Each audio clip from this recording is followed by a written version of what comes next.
बातमीपत्रात आता पाहूयात गल्लीपासून ते दिल्लीपर्यंतच्या ताज्या घडामोडींचा धावता आढावा। महाराष्ट्रात सध्या निवडणुकांचे वातावरण सुरू असून महापालिकेच्या निवडणुका देखील अगदी तोंडावर आलेत। या पार्श्वभूमीवर भाजप आणि शिवसेना शिंदे गटात सध्या जागा वाटपाची बोलणी सुरू आहे। दोन्ही पक्षात जागा वाटपावरून झालेल्या पहिल्या बैठकीत भाजपने शिवसेना शिंदे गटाला फक्त 52 वॉर्ड देण्याची तयारी दर्शवली होती, परंतु या प्रस्तावाला शिंदे गटाकडून नाकारण्यात आलं। त्यानंतर आज पुन्हा एकदा दोन्ही पक्षात जागा वाटपावरून दुसरी बैठक होतीये। दरम्यान या बैठकीपूर्वी शिवसेना शिंदे गटाने मुंबईतील 127 प्रभागांवर दावा केलाय। भाजप आणि शिवसेना शिंदे गटाच्या आजच्या बैठकीत मुंबईतील प्रभागांच्या जागा वाटपाबाबत लोकसभा विभागनिहाय चर्चा होणार असल्याची माहिती आहे। ही बैठक दादरच्या वसंत स्मृती कार्यालयात पार पडणार आहे। यावेळी प्रत्येक वॉर्डमधील राजकीय समीकरण, पक्षीय बलाबल आणि यापूर्वीच्या निवडणुकीत ही जागा कोणी लढवली होती यावर सविस्तर चर्चा होणार आहे। शिवसेनेची आधीपासूनच मुंबईत पकड असली तरी भाजपने देखील प्रत्येक प्रभागात आपली मोर्चे बांधणी करत ताकद दाखवली आहे।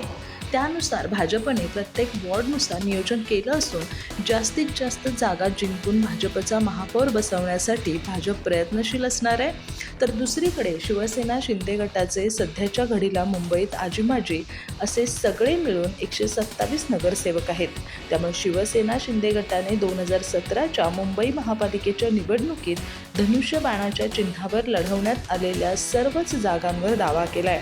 त्यामुळे शिवसेना शिंदे गटाकडून अर्ध्याहून अधिक जागांवर दावा करण्यात आलाय। यावर दोन्ही पक्ष काय भूमिका घेणार याकडे सर्वांचं लक्ष असणार आहे। काँग्रेसचे दिवंगत नेते राजीव सातव यांच्या पत्नी आमदार डॉक्टर प्रज्ञा सातव यांनी आज आपल्या विधान परिषद सदस्यत्वाचा राजीनामा देत भाजपमध्ये प्रवेश केला। त्यांनी भाजप प्रदेशाध्यक्ष रवींद्र चव्हाण आणि राज्याचे महसूल मंत्री चंद्रशेखर बावनकुळे यांच्या उपस्थितीत भाजपचं कमळ हाती घेतलं। सातव यांच्या भाजप प्रवेशामुळे काँग्रेसला जबर झटका बसला आहे। प्रज्ञा सातव या गत काही महिन्यांपासून सातत्याने काँग्रेसवर नाराज होत्या, त्यामुळे त्या काँग्रेसला सोडचिठ्ठी देऊन भाजपमध्ये प्रवेश करतील अशी चर्चा सुरू झाली होती। त्यानुसार त्यांनी आज सकाळीच विधिमंडळ सचिवालयाकडे आपल्या विधान परिषद सदस्यत्वाचा राजीनामा सुपूर्द केला। प्रज्ञा सातव यांचे पती राजीव सातव हे काँग्रेस नेते राहुल गांधी यांचे निकटवर्तीय होते, त्यामुळे त्यांचा राजीनामा हा काँग्रेससाठी जबर झटका असल्याचं मानलं जात आहे। काँग्रेसच्या विधान परिषद सदस्यत्वाचा राजीनामा दिल्यानंतर प्रज्ञा सातव यांनी भाजप प्रदेश कार्यालयात जाऊन भाजप प्रदेशाध्यक्ष रवींद्र चव्हाण आणि राज्याचे महसूल मंत्री चंद्रशेखर बावनकुळे यांच्या उपस्थितीत भाजपमध्ये प्रवेश केला। यावेळी त्यांच्यासोबत हिंगोलीचे त्यांचे समर्थकही उपस्थित होते। हे सर्वजण काल सायंकाळीच मुंबईत पोहोचले होते। यावेळी बोलताना प्रज्ञा सातव यांनी भाजप श्रेष्ठींना यापुढे आपण सबका साथ सबका विकास, सबका प्रयास आणि सबका विश्वास या धोरणानुसार वाटचाल करण्याची ग्वाही दिली। पाकिस्तानी पंतप्रधान शहबाज शरीफ यांनी बुधवारी सांगितलं की त्यांच्या सैन्याने भारताला कधीही न विसरता येणारा धडा शिकवलाय। ते म्हणाले की दिल्ली ते मुंबईपर्यंत भारत या पराभवाचे दुःख कधीही विसरणार नाही। शहबाज म्हणाले की पाकिस्तानी सैन्याने देशातील जनतेच्या प्रार्थनांमुळे हा विजय मिळवला। त्यांनी हे विधान खैबर पख्तूनख्वामधील हरिपूर विद्यापीठात केलं। शहबाज यांनी दावा केला की 87 तास चाललेल्या या संघर्षात पाकिस्तानने भारताची 6 लढाऊ विमानं पाडली, ज्यात 3 राफेल विमानांचा समावेश होता। तसंच अनेक ड्रोनही पाडले। पाकिस्तानी पंतप्रधानांनी म्हटलं की जम्मू काश्मीरमधील पहलगाममध्ये पर्यटकांवर हल्ला झाल्यानंतर भारताने पाकिस्तानवर आरोप करत लष्करी कारवाई केली। पहलगाममध्ये 22 एप्रिल रोजी पर्यटकांवर दहशतवादी हल्ला झाला, ज्यात 26 लोक मारले गेले होते। हे दहशतवादी पाकिस्तानचे संबंधित होते। शहबाज शरीफ यांनी यापूर्वीही अशीच वक्तव्य केली आहेत। शहबाज यांनी ऑगस्टमध्ये UN असा दावा केला होता की पाकिस्तानने भारताची 7 विमानं पाडली। त्यांनी भारताला आपला शत्रू म्हटलं होतं। शहबाज म्हणाले की त्यांनी पहलगाम हल्ल्याच्या निष्पक्ष आंतरराष्ट्रीय चौकशीची मागणी केली होती, परंतु भारताने तो प्रस्ताव फेटाळला। ते म्हणाले की भारताचे कट्टरपंथी हिंदुत्व जगासाठी एक गंभीर धोका आहेत। शरीफ म्हणाले की त्यांनी गेल्या वर्षीच UNच्या व्यासपीठावरून इशारा दिला होता की पाकिस्तान कोणताही बाह्य हल्ला सहन करणार नाही। ते म्हणाले की त्यांचा इशारा खरा ठरला। यावर्षी मे महिन्यात कोणत्याही चिथावणीशिवाय पाकिस्तानवर हल्ला झाला। कोल्हापूर उच्च न्यायालय सर्किट बेंच स्थापनेला दिलेलं आव्हान सर्वोच्च न्यायालयानं फेटाळून लावत न्यायप्रवेशाच्या मूलभूत संकल्पनेला बळ दिलं आहे। सर्वसामान्य नागरिकांना सुलभ, जलद आणि परवडणारा न्याय मिळावा या संविधानिक तत्वाशी कोल्हापूर खंडपीठाची स्थापना पूर्णतः सुसंगत असल्याचं स्पष्ट मत सर्वोच्च न्यायालयानं नोंदवलं आहे. त्यामुळे पश्चिम महाराष्ट्रातील लाखो नागरिकांना दिलासा मिळाला असून न्यायालयीन लढाईसाठी मुंबईपर्यंत जाण्याची अडचण आता कायमची दूर झाली आहे. कोल्हापूर खंडपीठाच्या स्थापनेविरोधात दाखल करण्यात आलेल्या याचिकेत खंडपीठाची गरज नसल्याचा युक्तिवाद करण्यात आला होता. मात्र सर्वोच्च न्यायालयाने हा दावा फेटाळून लावत स्पष्ट केलं की न्यायालये ही केवळ प्रशासकीय सोयीसाठी नसून नागरिकांच्या न्याय हक्कासाठी असतात. भौगोलिक अंतर, आर्थिक अडचणी आणि वेळेची मर्यादा यामुळे न्यायापासून वंचित राहणाऱ्या घटकांना जवळच्या ठिकाणी न्यायालय उपलब्ध करून देणं ही राज्याची आणि न्यायव्यवस्थेची जबाबदारी आहे, असं न्यायालयाने नमूद केलं. सर्वोच्च न्यायालयाने आपल्या निकालात संविधानातील समानता, न्यायप्रवेश आणि सामाजिक न्याय या मूल्यांचा सविस्तर उल्लेख केला. न्याय मिळवण्यासाठी नागरिकांना शेकडो किलोमीटर प्रवास करावा लागू नये हीच लोकशाही व्यवस्थेची खरी भावना असल्याचं न्यायालयानं स्पष्ट केलं. कोल्हापूर सर्किट बेंचमुळे कोल्हापूर, सांगली, सातारा, सोलापूर आणि परिसरातील जिल्ह्यातील प्रकरणांची सुनावणी जलद होईल. यामुळे उच्च न्यायालयावरील ताणही कमी होणार आहे. या निर्णयामुळे पश्चिम महाराष्ट्रातील वकील संघटना, सामाजिक कार्यकर्ते आणि नागरिकांनी समाधान व्यक्त केलं. अनेक वर्षांपासून कोल्हापूर सर्किट बेंचच्या मागणीसाठी आंदोलनं, निवेदनं आणि पाठपुरावा सुरू होता. अखेर सर्वोच्च न्यायालयाच्या या निकालामुळे त्या संघर्षाला न्याय मिळाल्याची भावना व्यक्त केली जाते. न्यायप्रणाली ही केंद्रित न राहता विकेंद्रित असावी, जेणेकरून सामान्य माणसाला न्यायालय आपलंसं वाटेल, हा संदेश या निर्णयातून अधोरेखित झाला आहे. सातारा जिल्ह्यातील सावरी येथील ड्रग्ज रॅकेट प्रकरणात ठाकरे गटाच्या नेत्या सुषमा अंधारे यांनी आज खळबळजनक गौप्यस्फोट करत थेट उपमुख्यमंत्री एकनाथ शिंदे यांचे बंधू प्रकाश शिंदे यांना आरोपीच्या पिंजऱ्यात उभं केलंय. हॉटेल तेजयश माझे नाही, मी ती जागा चालवायला दिली आहे, असा दावा प्रकाश शिंदे यांनी केला होता. मात्र आज भर पत्रकार परिषदेत सुषमा अंधारे यांनी गुगल मॅप आणि व्हॉट्सॲप लिंकचा लाईव्ह डेमो दाखवत हॉटेल तेजयश प्रकाश शिंदेंचंच आहे आणि अजूनही तेच चालवत आहेत, असा सणसणीत आरोप पुराव्यानिशी केला. सुषमा अंधारे यांनी पत्रकार परिषदेत हॉटेल तेजयशचे गुगल लोकेशन ओपन केलं. यावेळी त्यांनी दाखवून दिलं की हॉटेलच्या ऑनलाईन बुकिंगसाठी दिलेल्या व्हॉट्सअप लिंकवर क्लिक करताच थेट प्रकाश शिंदे यांचा मोबाईल नंबर आणि त्यांचं नाव समोर येतं. एवढंच नाही तर त्या व्हॉट्सॲप नंबरचा DP ओपन केल्यास तिथं हॉटेल तेजसचा फोटो दिसतो. जर हॉटेल दुसऱ्याला चालवायला दिलं आहे तर बुकिंगसाठी प्रकाश शिंदेंचा नंबर का? आताही प्रकाश शिंदे यांना खोटं बोलायचं आहे का, असा थेट सवाल अंधारे यांनी उपस्थित केला. या पुराव्यामुळे प्रकाश शिंदे यांची चांगलीच कोंडी झाली आहे. पाचगणीत 45 किलो कोकेन सापडल्याचा संदर्भ देत अंधारे यांनी पालकमंत्री शंभूराज देसाईंवरही निशाणा साधला. मुंबईचे पोलीस येऊन कारवाई करतात आणि पालकमंत्र्यांना पत्ताही नसतो.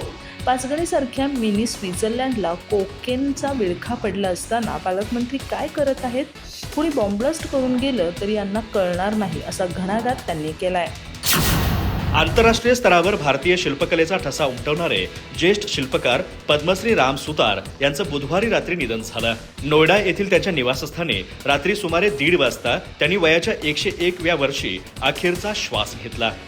दीर्घायुष्य लाभलेले राम सुतार हे अखेरपर्यंत सृजनशीलतेशी नाते जपणारं व्यक्तिमत्व होतं. भारतासह जगभरातील अनेक देशांमध्ये उभारलेल्या त्यांच्या भव्य शिल्पाकृतींनी भारतीय शिल्प परंपरेला जागतिक ओळख मिळवून दिली. स्वातंत्र्योत्तर काळातील अनेक राष्ट्रीय नेत्यांची स्मारकं तसेच एकता आणि प्रेरणेचं प्रतीक ठरलेले पुतळे ही त्यांची अमूल्य देणगी मानली जाते. त्यांच्या निधनामुळे भारतीय कला, संस्कृती आणि शिल्पकलेच्या क्षेत्रात मोठी पोकळी निर्माण झाली आहे. आज सकाळी 11 वाजता त्यांच्या पार्थिवावर अंत्यसंस्कार करण्यात येणार असून तसेच विविध स्तरातून त्यांना श्रद्धांजली वाहिली जाते. जगभरातून 200हून अधिक शिल्पांची निर्मिती करणारे राम सुतार हे नाव केवळ भारतातच नव्हे तर आंतरराष्ट्रीय स्तरावरही आदरानं घेतलं जातं. दिल्लीतील संसद भवन परिसरात उभारलेली त्यांची शिल्पे आजही भारतीय लोकशाहीची साक्ष देतात. राम सुतार यांना त्यांच्या योगदानाबद्दल पद्मश्री, पद्मभूषण तसेच महाराष्ट्र भूषण या प्रतिष्ठित पुरस्काराने सन्मानित करण्यात आलं होतं. काही दिवसांपूर्वीच राज्य सरकारकडून त्यांना महाराष्ट्र भूषण पुरस्कार प्रदान करण्यात आला होता. मुख्यमंत्री देवेंद्र फडणवीस यांनी स्वतः रुग्णालयात जाऊन हा पुरस्कार त्यांच्या हाती सोपवला होता. या भेटीदरम्यान राम सुतार यांनी महाराष्ट्र अभिमान गीत गायलं होतं. तो क्षण अनेकांसाठी भावूक ठरला. उद्धव ठाकरे गटाचे खासदार संजय राऊत यांनी पुन्हा एकदा महायुती सरकारवर जोरदार हल्लाबोल केलाय. अजित पवारांच्या राष्ट्रवादीतील माणिक मोती गळाले असा उल्लेख करत त्यांनी सत्ताधारी मंत्रिमंडळावर टीकेची झोड उठवली.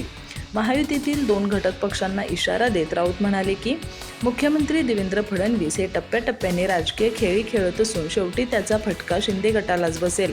पुढे शिंदेंचा पक्ष अस्तित्वात राहील का असा थेट सवाल उपस्थित करत त्यांनी सत्ताधाऱ्यांमधील अंतर्गत संघर्ष उघड केला. फडणवीस हे राजकारणात दीर्घ खेळ खेळतात आणि अखेरचा घाव हा मेंढ्यांवरच घालतील असा टोला राऊतांनी लगावला. मुंबई महापालिका निवडणुकांच्या पार्श्वभूमीवर संजय राऊत यांनी मोठा दावा केला. आपण आज शरद पवार यांची भेट घेणार असून आघाडीबाबत चर्चा होणार असल्याचं त्यांनी सांगितलं. राज ठाकरे यांच्याशी संवाद सुरू असून काँग्रेसकडूनही सकारात्मक संदेश आल्याचं राऊत म्हणाले. मुंबईचा महापौर हा ठाकरे बंधूंचाच असेल आणि तो अस्सल मराठी माणूस असेल असा ठाम विश्वास त्यांनी व्यक्त केला. आगामी निवडणुकांमध्ये मुंबईवर ठाकरे गटाचा झेंडा फडकणार असा आत्मविश्वास दाखवत संजय राऊतांनी सत्ताधाऱ्यांना थेट आव्हान दिलं. धनंजय मुंडे यांनी केंद्रीय गृहमंत्री अमित शहा यांची भेट घेतल्यावरही संजय राऊतांनी तीव्र प्रतिक्रिया दिली. वाल्मिक कराड अजूनही तुरुंगात असून प्रकरणाचा खटला पूर्ण झालेला नाही. अशा परिस्थितीत गंभीर आरोप असलेल्या व्यक्तींना पुन्हा मंत्रिमंडळात स्थान देणं हे पाप ठरेल असं त्यांनी म्हटलं. भ्रष्टाचार आणि गुंडगर्दीच्या आरोपांमुळे फडणवीस मंत्रिमंडळातील एकाच गटाचे 2 मंत्री गेले. हीच या सरकारवर लागलेली मोठी काळिमा असल्याचं त्यांनी नमूद केलं. शिंदे गटात असे अनेक मंत्री असल्याचा दावा करत त्यांना तात्काळ बडतर्फ करण्याची मागणीही त्यांनी केली. पैशांच्या बॅगा, संशयास्पद व्यवहार आणि इतर गंभीर मुद्दे सर्वांना दिसत असतानाही सरकार जाणीवपूर्वक दुर्लक्ष करत असल्याचा आरोप राऊतांनी केला. शिवसेना उद्धव बाळासाहेब ठाकरे पक्षाचे खासदार संजय राऊत यांनी मुंबईचा महापौर शिवसेनेचाच होणार असल्याचा ठाम दावा केलाय. त्यांच्या या दाव्याला दाखला देत भाजपने मनसेवर ठाकरे गटाचा केवळ पालख्या वाहण्याचा आरोप केला आहे.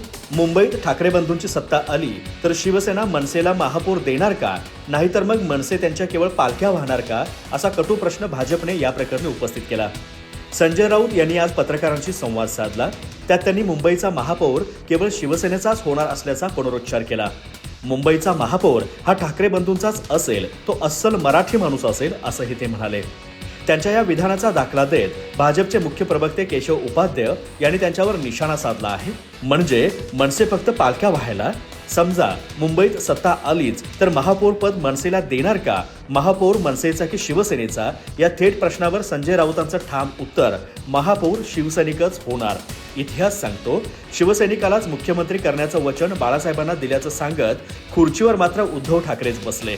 मग महापौर पदासाठी शिवसैनिक नेमका कोण, असा प्रश्न त्यांनी उपस्थित केला.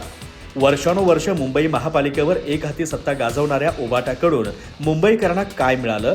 सध्या शहरात रस्ते नव्हे तर खड्ड्यांचं जाळं आहे. नियोजनाअभावी पावसात मुंबई ठप्प होते. नालेसफाईत कोट्यावधींचा भ्रष्टाचार झाला. कचरा उचलण्यातही दलाली घेण्यात आली. ठाकरेंनी मुंबईला आपल्या मर्जीनुसार चालवलं आणि मुंबई सहन करत राहिली, असंही ते म्हणाले. अधिक माहिती आणि ताज्या घडामोडींसाठी आजच आमचे चॅनल सबस्क्राईब करा.